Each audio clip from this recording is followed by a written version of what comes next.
Hey everyone, it's ENDYMION, and it's officially been over a week now since Black Myth Wukong has released.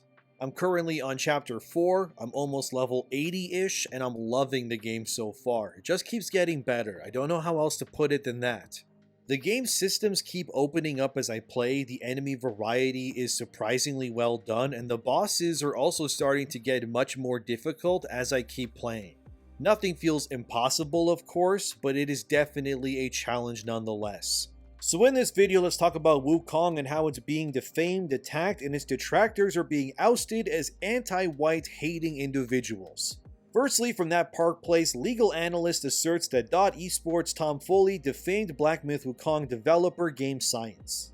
So in case you don't remember, in my previous Wukong video, I talked about .esports, a website that wrote an article that is titled Black Myth Wukong's shameless lack of diversity is attracting the wrong type of fans. The entire article, to sum it up quickly, it paints the game as being a problem that shouldn't be celebrated because it lacks diversity. Even though it's a game where you play a magical mute monkey who fights all kinds of weird critters from foxes, wolves, dragons, spiders, and more. There's even some humans in the game too, but they also tend to turn into some sort of mythical creature, so if anything, Wukong is the most diverse game that has ever been made. Because plenty of species are in it, but again, as we already know, forced diversity does not equal a good product. It actually takes more than stuffing your experience with checklists to make it something that people actually want to buy. And buy they have, since Wukong has apparently led to a surge of players in its wake on places like Steam. Like this article from IGN, Black Myth Wukong lifts Steam to 37 million concurrent players for first time. Yep, the release of the mega-based hit has helped Steam reach a new milestone in total players. In case you also don't know, Wukong has sold well over 10 million copies at this point. Some are saying that it's now crossed 15 million units. However, I was unable to find proof of that claim, so I can't confirm if that's true or not. And you see, confirming if things are true or not with real information is what separates someone like me or Yellow Flash from the journalists of the world. Sure, we'll crack jokes from time to time, but largely speaking, these videos wouldn't exist unless there's credibility involved. Unlike Mike Zero, I actually provide evidence when I make my videos. And when you don't have evidence of things happening or just make up what others say without showing their side, this can lead to what is called defamation. Pretty much you can get sued for presenting someone as saying something that they didn't actually say, which in turn ruins their public or professional image, hence defaming. Well, let's circle back to that Park Place article. So Legal Mindset, who's a lawyer and a YouTuber, hell of a combo, has come to the defense of Wukong, saying that .esports journalist Tom Foley is pretty much defaming Black Myth Wukong, with their whole carefully constructed article that says things that never happened in order to push a narrative. Legal Mindset says in his video, and I quote, "It's worth pointing out that what he's saying is essentially, at certain points, defamatory. It's business defamation. Business defamation being making false statements that harm a business's reputation or their, business, their course of business, etc. To stop here for a second between the quote, Legal Mindset then quotes what Tom Foley said in his .esports report, which states, "Considering the reports of sexism running rampant within the developer's workplace, we can only speculate, but I strongly believe Wukong's lack of diversity is adding fuel to the fire." Legal Mindset then responded to Tom Foley's accusations again, and I quote, "This is defamation. He's got no proof of this at all whatsoever. So that's defamatory. He's defaming them right there." End quote. And this, my friends, is what has been happening when it comes to Wukong's success, because its massive performance is not a good look for an industry that is trying to actively change the behaviors and wants of the player base at large. You need only take a look at stuff like Concord, which has recently lost around 60% of its player base already, which was small to begin with. And unlike Tom Foley over at .esports, who defames developers with no evidence, I actually like to show it, so here's some receipts. On Steam charts, Concord had 587 players over the weekend. This week, however, it's down to less than 200. This is the kind of game the industry wants more of, and it's not because the game is good or offers the players anything different, it doesn't, but because of what it stands for. which is diversity, pronouns, and anti-white male player audiences, and the player base of Concord is no surprise that it's open to abysmal numbers. But this is what happens when you chase everything besides what players actually want from their games these days. Wukong, however, is soaring and has made well over $600 million in revenue already, and that number was from last week. Now, who knows, it could be 700 or 800 at this point. $1 billion is very likely well before the end of the year for sure, but this is what happens when you cater to what players actually want. And I would wager that in the future we're going to see more dev studios and publishers chasing the Wukong-esque style of marketing and game design over what the industry is doing these days. Because it's very obvious that if you chase the modern audience, the only thing you end up finding at the end of that rainbow is your early grave. Other YouTubers like Fei Fi defends Wukong on her channel and shows examples within that prove that these translations about the game are not being done professionally but instead in bad faith. This then all circles back to that IGN article that started this all, and if you don't remember, Rebecca Valentine, who wrote that article, got the help of another person named Ki-Hoon Chan, who is a freelance journalist that helped her translate what Wukong was about and what the developers had said via social media and more. Of course, like I said, Fei Fi says that what Ki-Hoon Chan did was not professional and instead took what was said and then translated it in the worst way that they could muster. It would be like me saying, damn, I really don't like the weather today, and then someone translating what I said into their native tongue and somehow saying that I don't like women. Like what Ki-Hoon Chan and Rebecca Valentine said in their article, it had no evidence and many Chinese players have rallied against IGN's claims, saying that none of it was true and they were simply lying to paint a narrative. Yet we're now being called awful human beings for sticking up for a developer because we refuse to believe what IGN was trying to do here. This brings me to another article from Park Place about Chan titled, IGN writer who smeared game science and Black Myth Wukong calls for boycott of game previously admitted to hating white people. Yeah, to the surprise of nobody, the person who translated for IGN, they really hate white people, and they also have a biased narrative to the surprise of nobody with a functioning brain. Smash JT also made a video deep diving into Chan as well, which I'll put on screen here for you too. And Chan got really mad once Wukong came out and blew the doors off the hinges in terms of popularity and sales. And instead of congratulating a game that displays Chinese mythology and culture in such an incredible way, Chan instead said this via Twitter.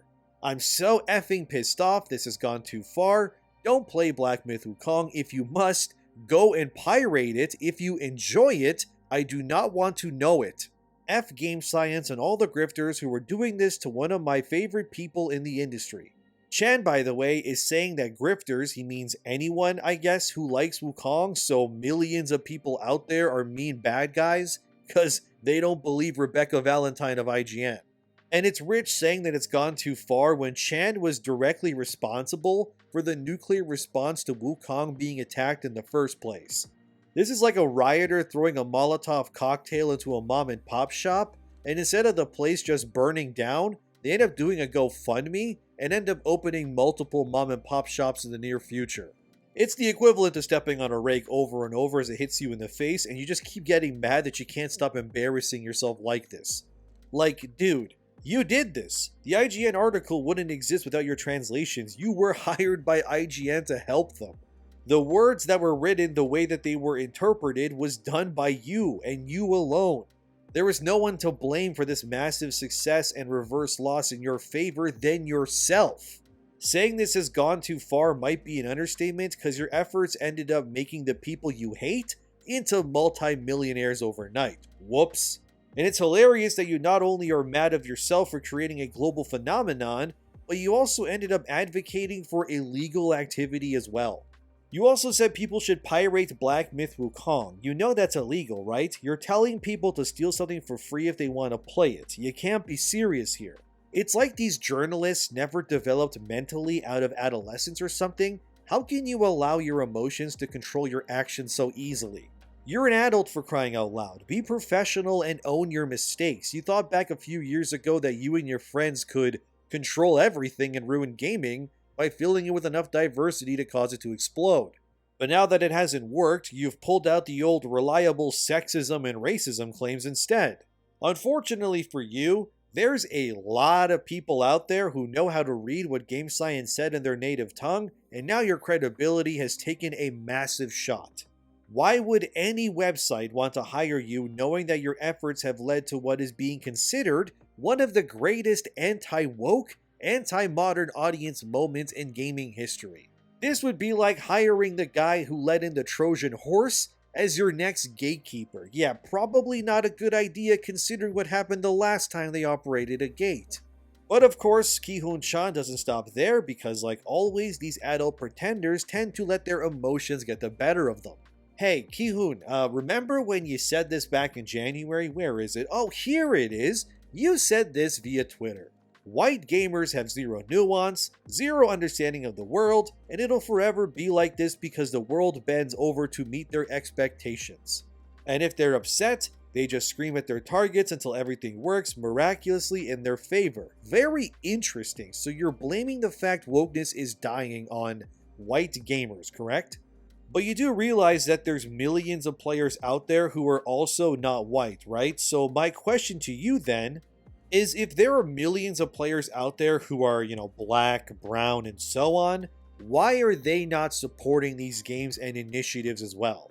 Because objectively speaking, there's plenty of other kinds of players who aren't white or male, yet they never seem to actually show up when it really matters. I mean, they didn't show for Concord, they definitely didn't also show for Suicide Squad or even Dustborn. So you're blaming what is a part of the community that isn't the whole, the sole reason for all your problems and failures. I don't know, man, it sounds like impotence to me and a lack of conviction in the long run. It would be like me saying that if a video underperforms that it's the audience's fault, but the audience, they don't owe me anything. I have to prove with my work, my research, my editing and such that I'm worthy of their time and attention. By blaming others for your own failures, it does nothing but confirm that you are incapable of facing yourself when it comes to your own losses. It's not white players' faults that everything you like is dying, isn't it? Your own ethnic people aren't showing up to support the nonsense your side makes either, so maybe it's not a white players or why things suck for me narrative, but instead that you and your friends made a bunch of crap that nobody wanted, and now you're all reaping what you sowed. Because you guys had your chance. You were given multiple grants, cash infusions, and DEI money from around 2020 at the earliest that we know of to make all the things that you guys were making. You were given free reign to start whatever you wanted. You had no roadblocks, nothing. Talk about privilege.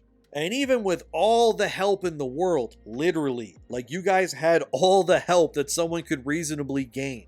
Like it's insane how much piggybacking you guys got from money and so on, and you still failed. Even the people you catered to, the they-them wokies, they didn't even show up when it mattered either. None of them bought your games, read your articles, liked your tweets, or actually gave you the real support that mattered when times got tough. Yet on the flip side, whenever some DEI weirdo attacks a base developer like in Soul Ash 2's case, players rallied around it. The same way they did with Wukong, Stellar Blade, the list keeps going, and mind you, the people who showed up to help were not in fact all white. No, my dear Ki-Hoon-chan friend, it was people of all walks of life. Because while you believe that all it takes is surface level deep actions to achieve greatness, the human condition has always succeeded in the end anyways.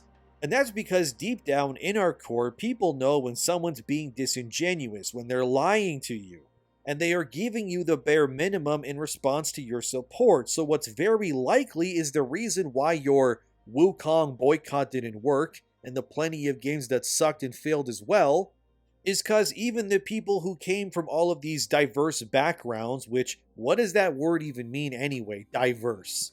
White people's backgrounds are diverse too. A Swedish person and a dude from Serbia, they couldn't be more different in terms of culture, legends, and even infrastructure, yet they're both white-skinned. Their music is different, the way they dress is different, their language is completely their own too, so what does diverse even mean? Everyone is diverse.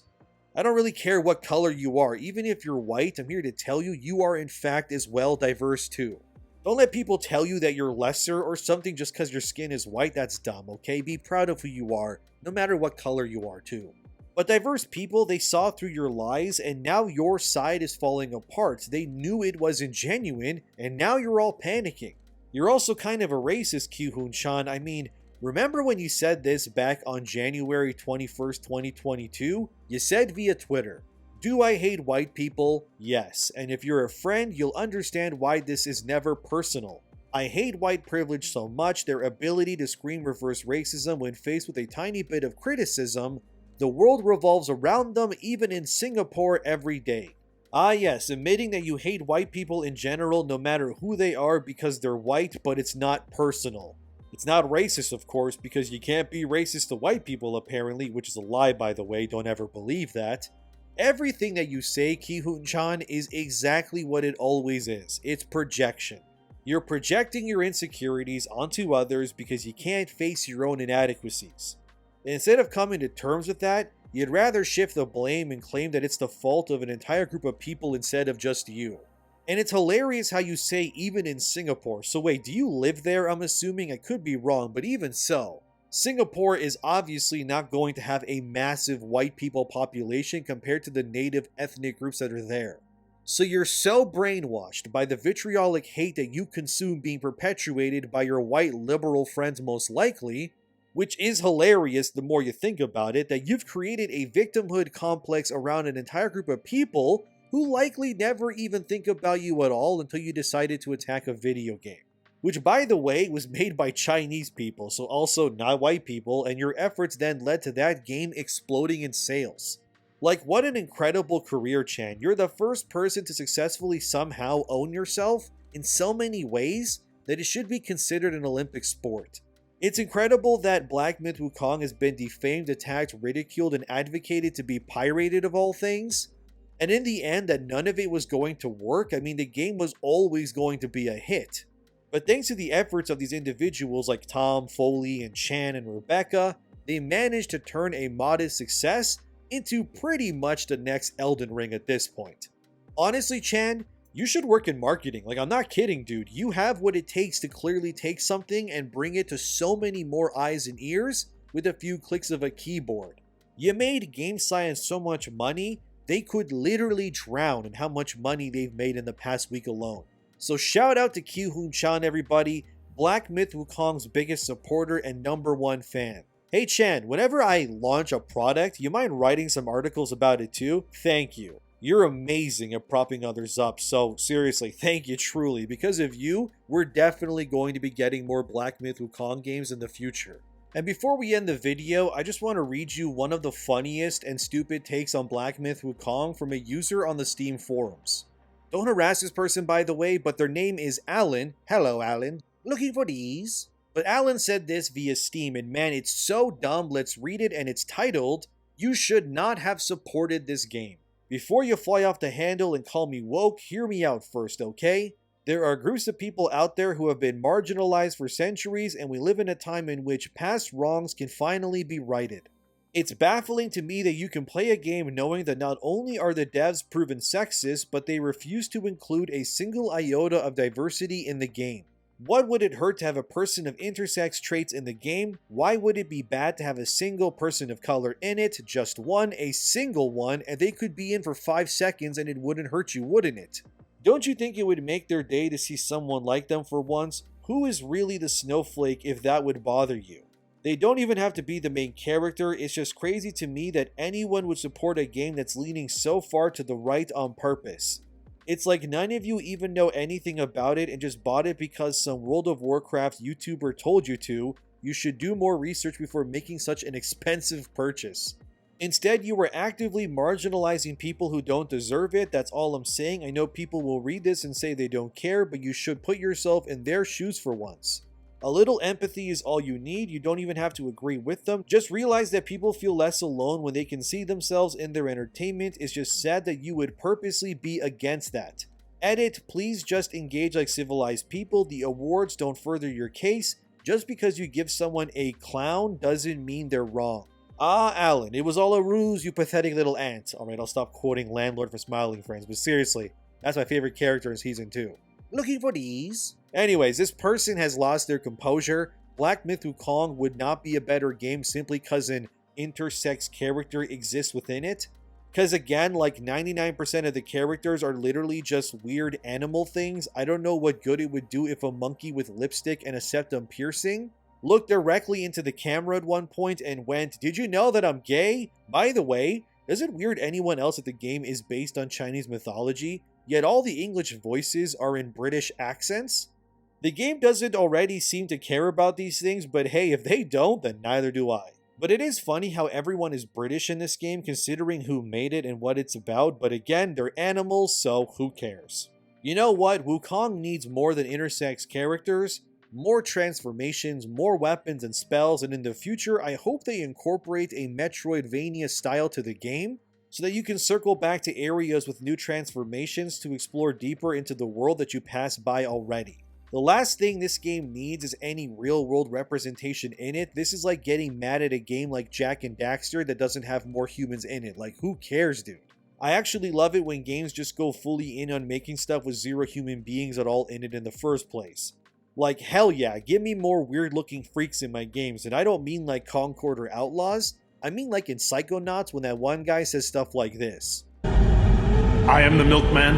My milk is delicious. Hell yeah, brother. Just weirdos saying dumb things that make me laugh. That's what I want. But no, we don't need a trans monkey in Wukong. Like, dude, they're animals. These people's obsession with current deisms and games is what's killing it so much. And as I was making this video, more has happened because of course it did. This is from tech4gamers.com. And Grums notified me of this originally, but Black Myth Wukong is getting review bombed on Metacritic with hundreds of bad reviews out of nowhere. So what's going on? Well, it's apparently around 736 negative reviews being pushed that are giving the game user scores of around 1 or 2 or even 0 out of 10.